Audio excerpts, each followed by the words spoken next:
Okay, so the first thing I would like to do is just do a quick review of HTML architecture. So again, I've got a built-in abbreviation using the Emmet extension, which just allows me to instantly create an HTML skeleton. And we can see we've got a bunch of different tags here. The first one is the doc type tag, which just tells the browser what type of document it is. It can be other things than HTML, but it's usually HTML. You only see, especially since HTML5 came out.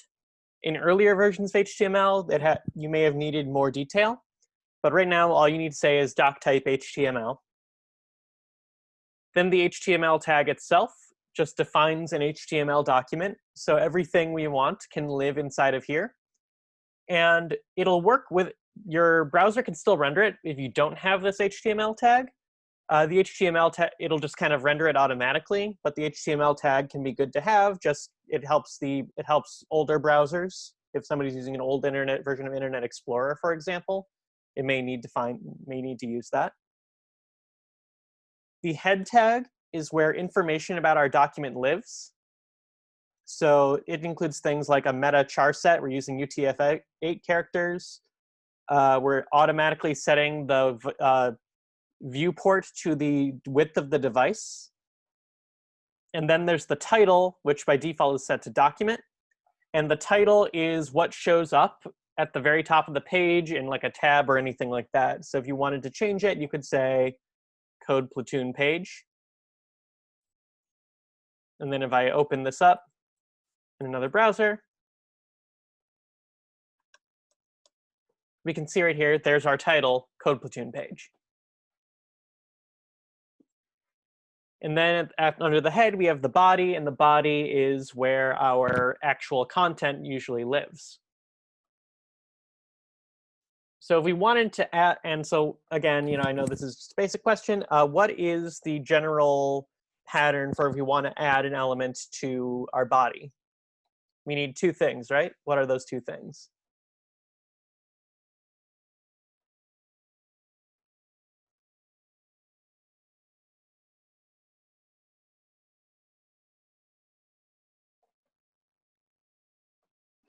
Don't you need a tag? Yep, we need a tag like h1, and we need content. So this is a heading tag. And if I refresh the page here, there's my heading. And there are as many types of tags as there are things you want to render. Some of the more common ones, you've got all your headings, h1 through 6. The p tag is very common, which defines a paragraph.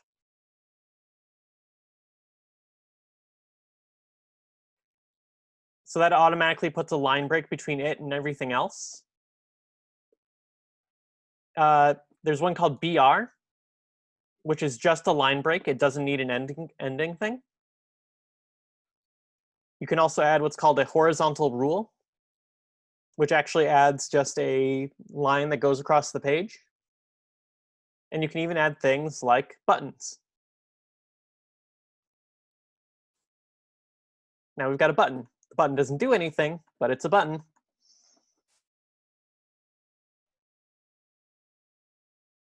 So yeah, that's HTML. Does anyone have any specific questions about HTML before we start moving on to other content?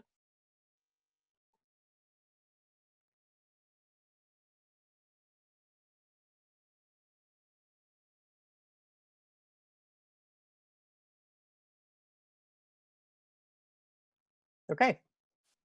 So as you can see here, I've got an external style sheet ready to go. How do I link this HTML document to the external style sheet? There's a specific type of tag I need, right? Is it a script tag? Close. What we need is a style tag. So we can add a style tag to do an internal style sheet. If we have an external style sheet like styles.css here, we would use a link tag. And we'd say href, meaning where it lives, is styles.css, and rel equals style sheet.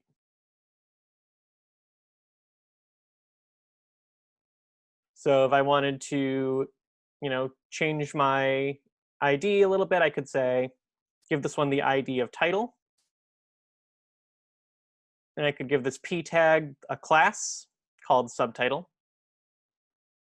As examples, title, I can set the font size to be 34 pixels. I could set the text align to center. And I can make the color green. And for my subtitle, since it's a class, it needs a dot.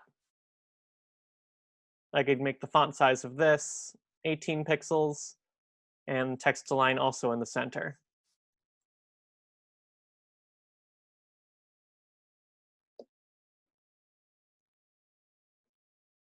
Right, so again, we just went over this with our previous thing.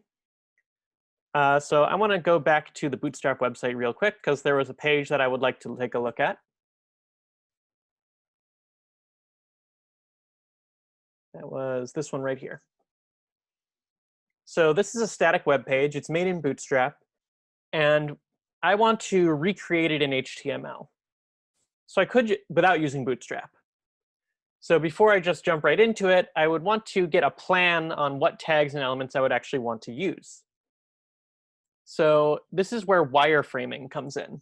Has anyone heard of this term before? I've heard of it. Yeah, so what is wireframing?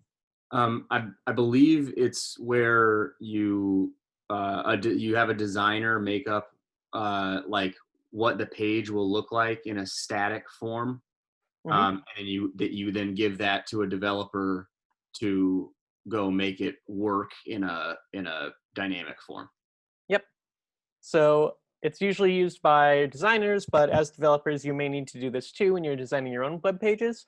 It's essentially just drawing out what type of, essentially breaking everything down into different elements using boxes to try to get it as best as you can.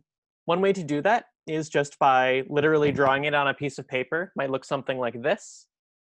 You can also develop it using software. There's a lot of software out there that uses for wireframing. So we kind of Google it. So wireframing tools. I think one of the most popular ones is Figma. So we could say click try Figma for free. Let's see. You need to make an account. I don't know if I already have one or not.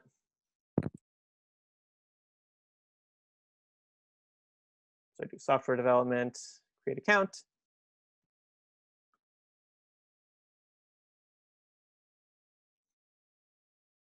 Yes, thank you.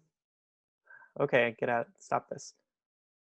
So I want to open up a new file here. We can take a look at how they do it. Click on assets. So they have all, it's more complicated. So I want to do a desktop right there. Then if we wanted to, let's see, how does this work? So we have our desktop. So you can draw boxes out like so. So this is one way of doing it. I actually prefer to just use something a little simpler. You can actually just use Google Slides. Is actually, I think, is a much easier way to do this because you don't need to learn a new UI necessarily. You can add boxes pretty simply. Get out of here. And type in it pretty quickly, easy as well. So if I want to get rid of all these basic things. So let's try, if I wanted to, sorry, one sec. I'm going to try to put these side by side.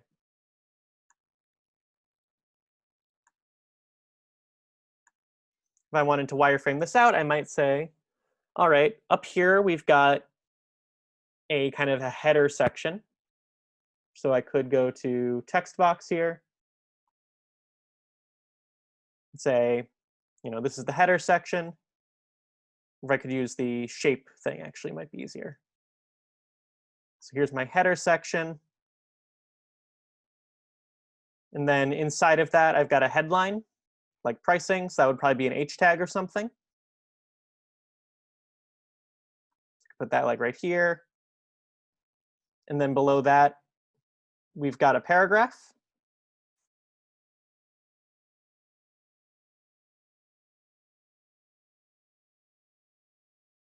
Might look like this.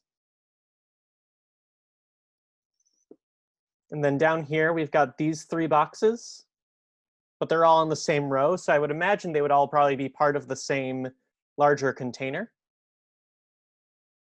So I'll draw one larger container box down here.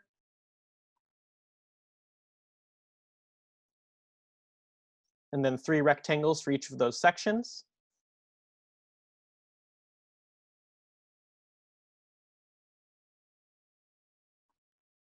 So something like this. I can copy and paste it.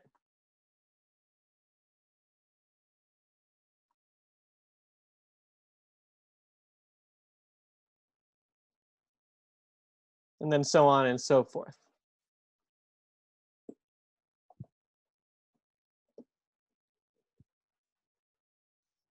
So essentially, without opening up the inspector and looking how they do it exactly, you start to notice patterns the longer you work with CSS and HTML. And notice, okay, here's where I would put each element. So this is clearly a header of some kind. This is clearly a nav bar of some kind. These all have to be their own divs, but if they're side by side, they're probably, and like all thematically similar to one another, they're probably going to be contained by some other larger div. And you start to build up something that looks a bit like this. And you can always add, text to it to be more explicit about what it is. So I could say this is a header.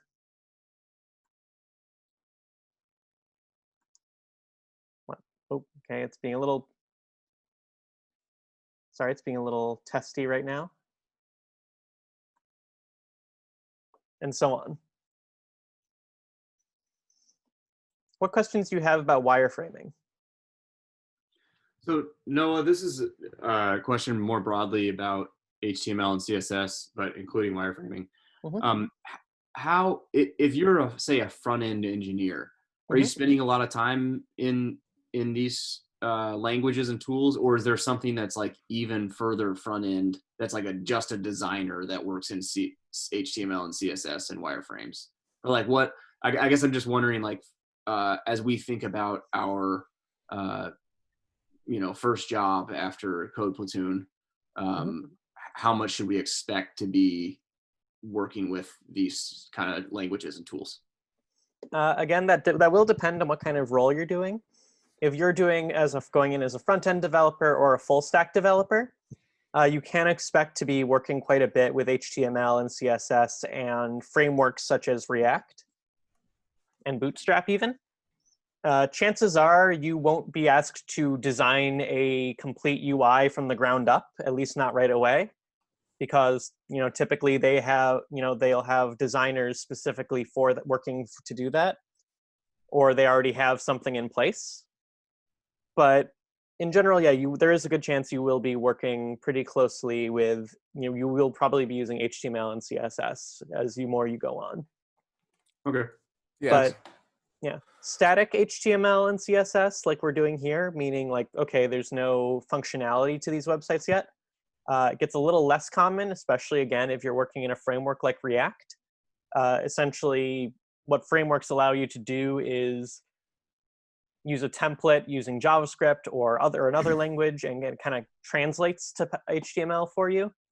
But it's still, even if you're using those frameworks, it's still important to have a working knowledge of HTML as it stands right now. Yeah. So like at my last job, I was pretty much a full stack developer, but I was working primarily in React. And our designer would design things, whether it was in Figma or Notion or something else. But I think she used Figma, and she'd give us like, hey, here's the design for, whether it's a select dropdown or a web page. And then we'd have to use React to go ahead and emulate her design, but utilize HTML, CSS. Now, it wasn't raw HTML and CSS because we used React, and we used styled components library, but it's all still relative the same. You still have to understand CSS. You still have to understand HTML and how everything works. Got it. Thank you. All right, any other questions about wireframing?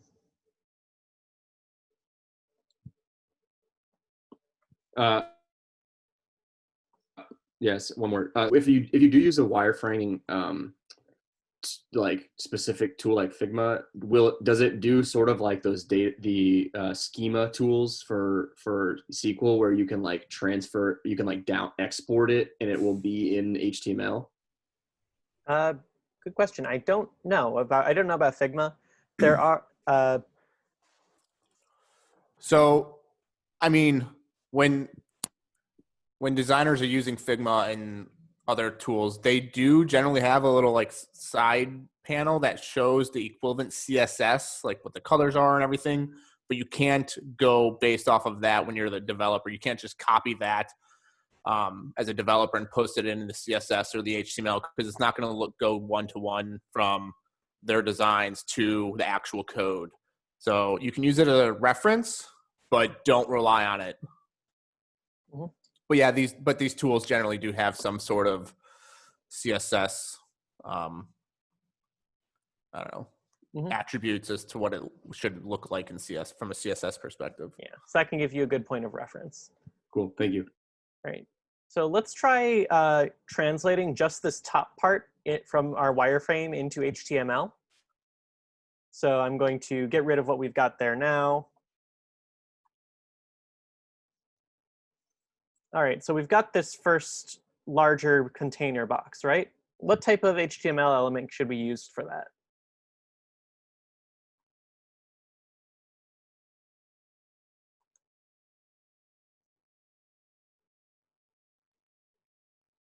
So we could use a div. We could also use what's called a nav component. And a nav component is essentially the same as a div. It doesn't have any real built-in things. It's just there to kind of, actually not a nav, but nav follows the same principle. I'm actually going to call a header. Headers and navs and stuff like that, they don't have any special function. They're just like divs, but it allows you to be a little more explicit about the purpose behind each component. So there's kind of, differing schools of thought on, okay, should everything just be a div, or should you use more explicit class things like header and nav and stuff like that? I'm personally in favor of using that just because I like being more explicit about, what I want to actually reference here. All right, so we have that first part. Then what do we want to add?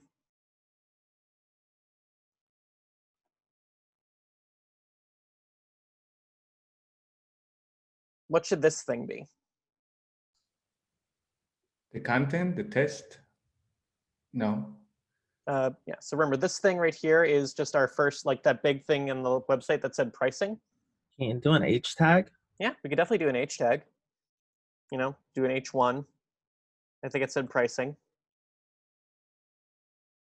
And then down here was kind of more of just like a, it was like a paragraph talking about what the product was or something like that. So what's a good tag for that one, do we think? A P tag? Yeah. I'm going to do P, lorem, ipsum, dolor, blah, blah, blah, as a placeholder. And if we open up our code Platoon page, okay, that's a little bit better, but we want to make sure that these are centered.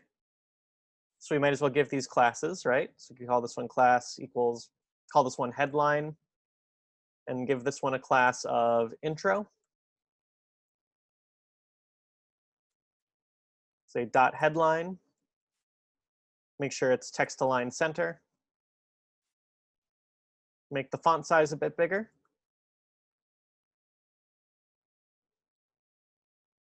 And then dot intro will also have a text align of center. And font size of, let's make it 22 pixels.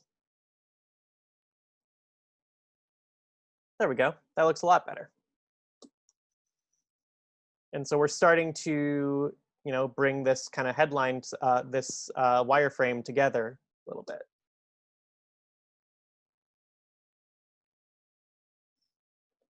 All right. Any other questions about HTML, CSS, or wireframing?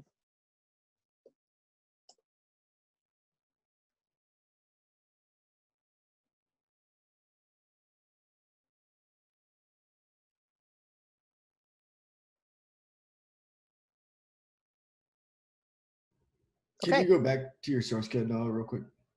Definitely.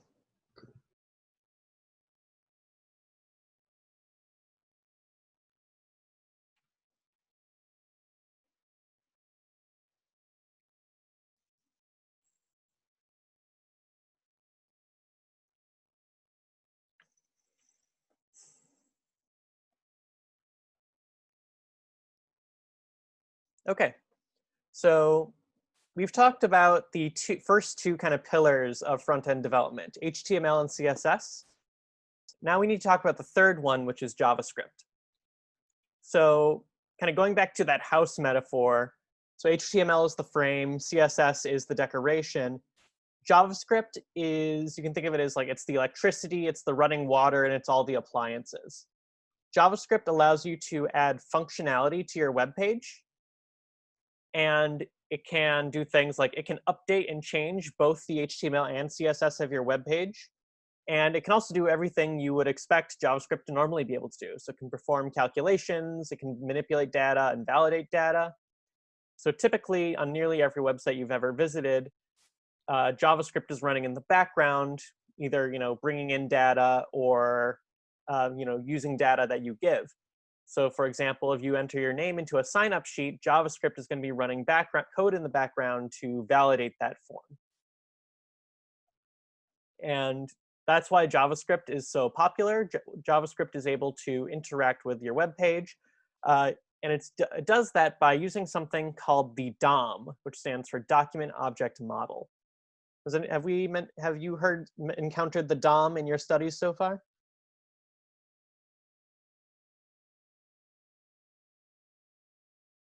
That's a negative for me. Okay. So what the DOM is, the Document Object Model, it's essentially what gets rendered to the page. And it is essentially your HTML and your CSS and all of that translated into a form that your JavaScript can traverse and read. So if we inspect our page here, this whole thing of elements, this is essentially the DOM. So JavaScript can go through all of this and manipulate it based on whatever you want it to do. So it's potentially very, very popular. And that's why JavaScript is as ubiquitous as it is because very few other coding languages can manipulate the DOM as effectively as JavaScript does. So in order to do that, we're going to make sure that our JavaScript, we have a script.js file here, is linked to index.html. To do that, I'm going to use the script tag in the head. I'm going to say script. I'm going to give this src, meaning where it comes from. It's going to be script.js. And then I'm going to add these two kind of tags here as well. One's called async and one's called defer. So async stands for asynchronous, and it says essentially telling the browser to run this asynchronously as possible. And we're going to talk more about asynchronous JavaScript later. And then defer says don't run the JavaScript file until after the DOM is fully loaded. So that pretty much just says wait until everything is rendered to the browser before you start running JavaScript. Otherwise, things that we type here might happen before it's ready. And then you won't actually be able to interact with the DOM because the JavaScript file runs before it's finished.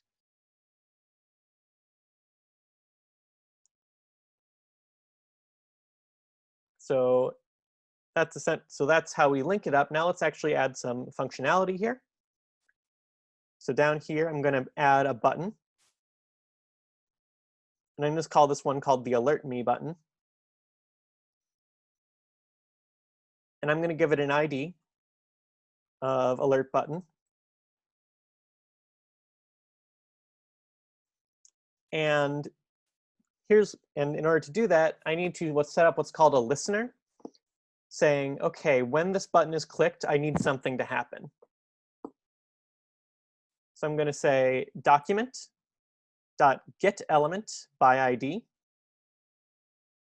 alert button, .onClick equals I'm going to set up an anonymous arrow function.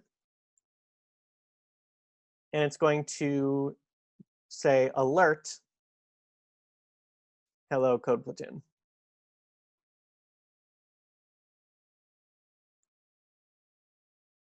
So if I run this and click the button, this alert shows up that says hello code platoon.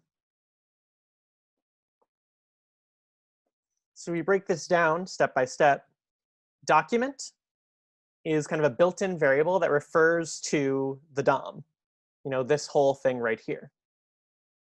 Get element by ID is a function built into the document thing that allows you to grab an element from your DOM based on its ID. So in this case, alert button.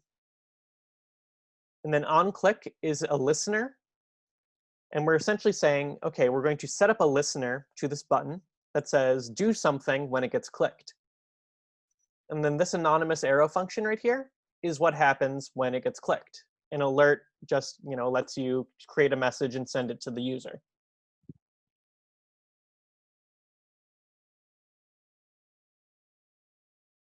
All right. Any questions about what I just did? So is the document dot, is that kind of similar to like self, where it's just like whatever page you're calling that function from, it'll run on? Yeah, exactly. So for example, if I console.log document.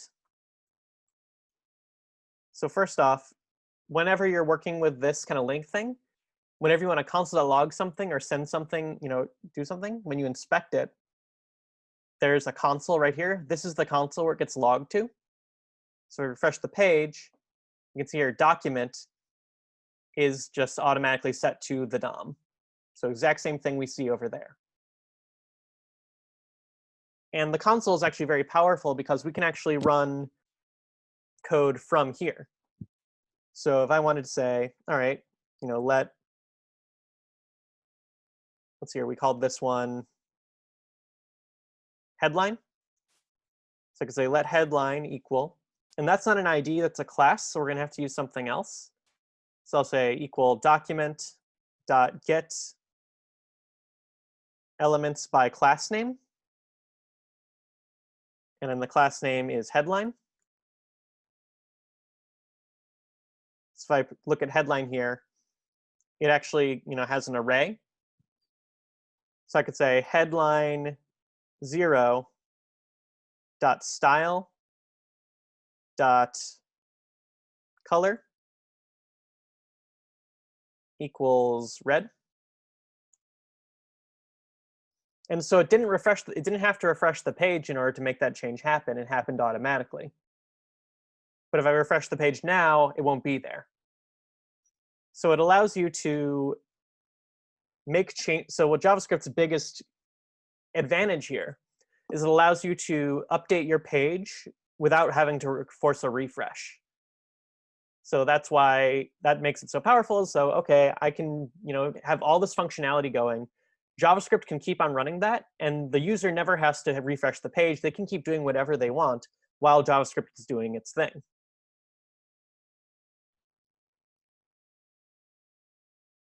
So essentially this is the pattern whenever you're working with JavaScript in the DOM. Typically is you would say, first you need to traverse the DOM, meaning you need to get to the element that you want to affect. And then you can add something to it, like an event listener, such as onClick, or directly manipulate the CSS or HTML.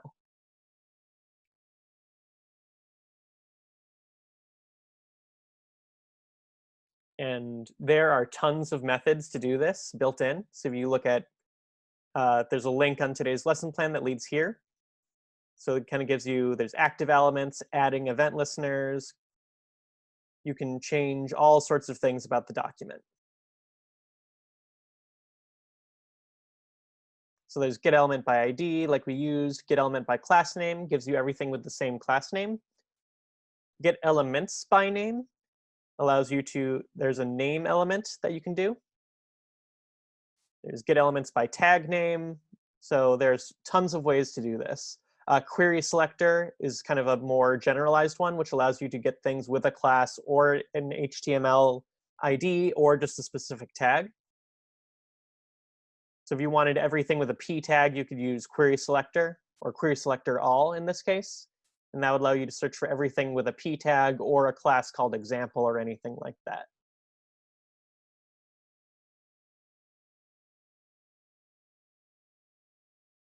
Right, so there's a lot to take in here, and we don't really have time to cover everything with this because there is a lot to go over. So first off, does anyone have any questions about about JavaScript and the DOM before I go over today's challenges so that you can learn it yourself?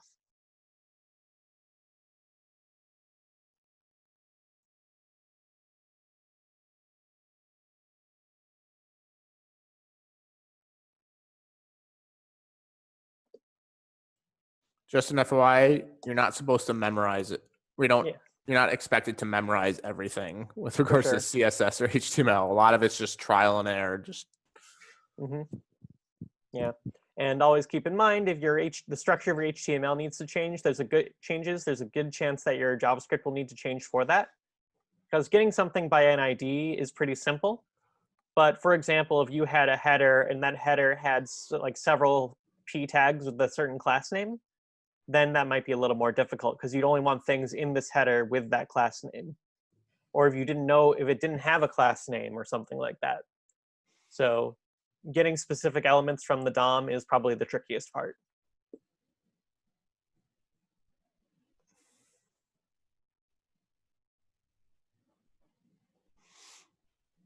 All right, so assignments for today. First is a wireframing / boxing exercise. So it says in groups of 2 or 3. So are we gonna split them up, Tom? yeah, I just slacked out in groups of 3. Yep. So you're gonna be using either Google Slides, you're gonna be using Google Slides in this case because you can't use paper or whiteboard, to wireframe the following web pieces. So they have some example pages here. So This Week in Startups, the Code Platoon homepage, something called HipCamp. So you're not going to, so you don't need to code these out. You just need to create the wireframe, but also make sure you include what type of element each box will be. So whether it's an H1, a P tag, a button, etc. So if you take a look at This Week in Startups, you'll need to say, okay, what are each of these elements going to be? Is this a button? Is this an image, etc. Any questions about the wireframing challenge? You don't need to add anything to the actual GitHub. We're not going to be looking for pull requests or anything like this for this one.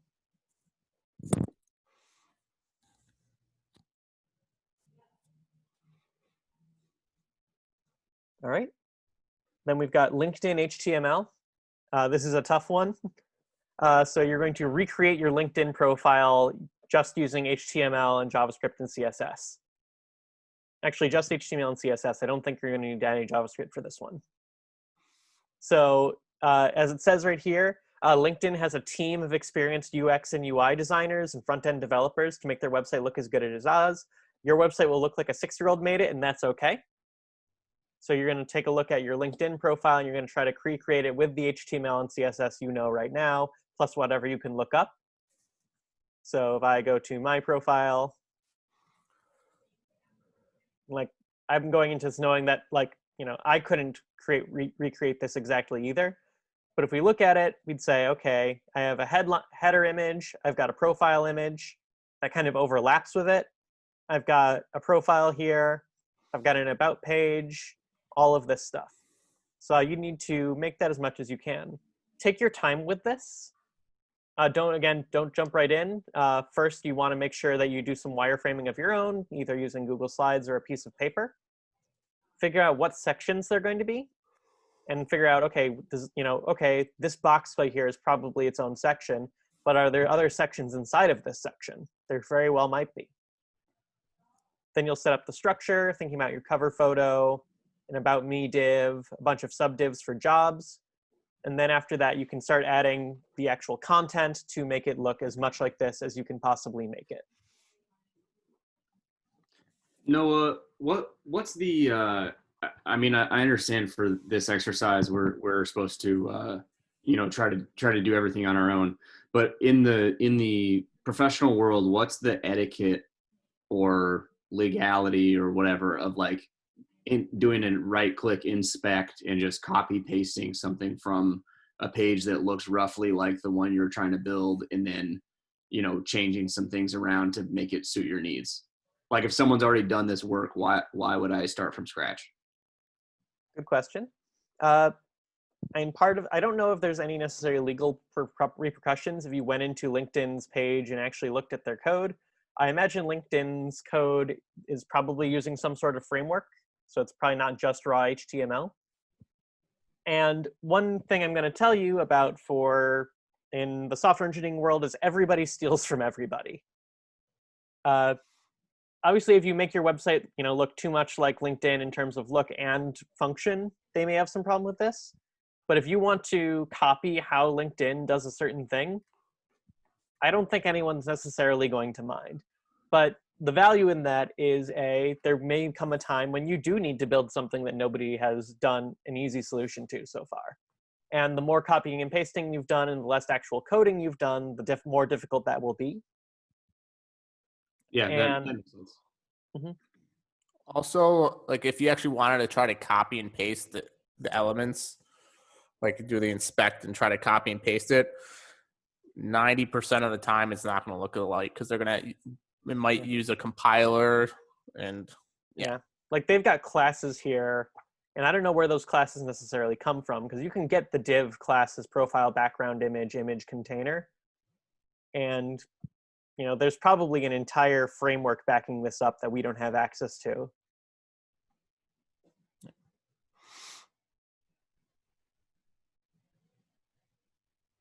Great. Any other questions about LinkedIn?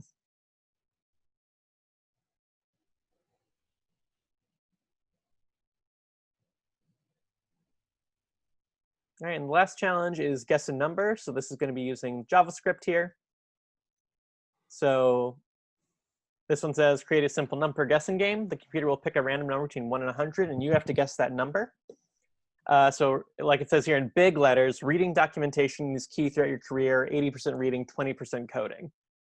So you're going to want to spend a lot of times either on the MDN's website or W3 Schools. And here are some requirements. Users should be able to guess a number until they guess the right number. They should be able to input a number and click a button to submit the number. So there should be a input form of some kind and a submit button. Web page should inform the user to guess a higher number, guess a lower number, or to tell the user how they guess the correct number. It's up to you how you implement that. It can use an alert like we did here. It could also render something to the page itself. And then the web page should also list every guess number the user has guessed during that session. So they have the HTML kind of framework already set up for you a little bit, except for the button and the input file, and a JavaScript file and CSS. So the first thing you want to do is add styles.css and your app.js to your HTML file. And then you want to create the required HTML elements. So they suggest the input form and the button tag. And then you'll want to think about how you would execute a JavaScript function within an HTML element based on, okay, when somebody types something and when they click on a button. And then you'll want to write a JavaScript function to perform the game logic. So you're going to need to figure out, okay, you'll need to randomly generate a number. You're going to want to store it somewhere. And you're going to want to be able to compare it based on what the user inputs. So they have, again, some suggestions here. So research the following DOM methods, like create element, create text node, or append child, in order to show where the guessed numbers are. So this one, you're going to be doing a lot of research yourself. There's not much hand-holding on this one. And that's okay. This is kind of part of the learning process. And if you need help with anything and anything's not making sense, please reach out to one of us. That's what we're here for. Any questions about the challenges for today or guess number in particular? Are we doing, these are individual, right? We're just doing the wireframing for group. Yeah, wireframing Okay. is a group thing. Everything else is individual.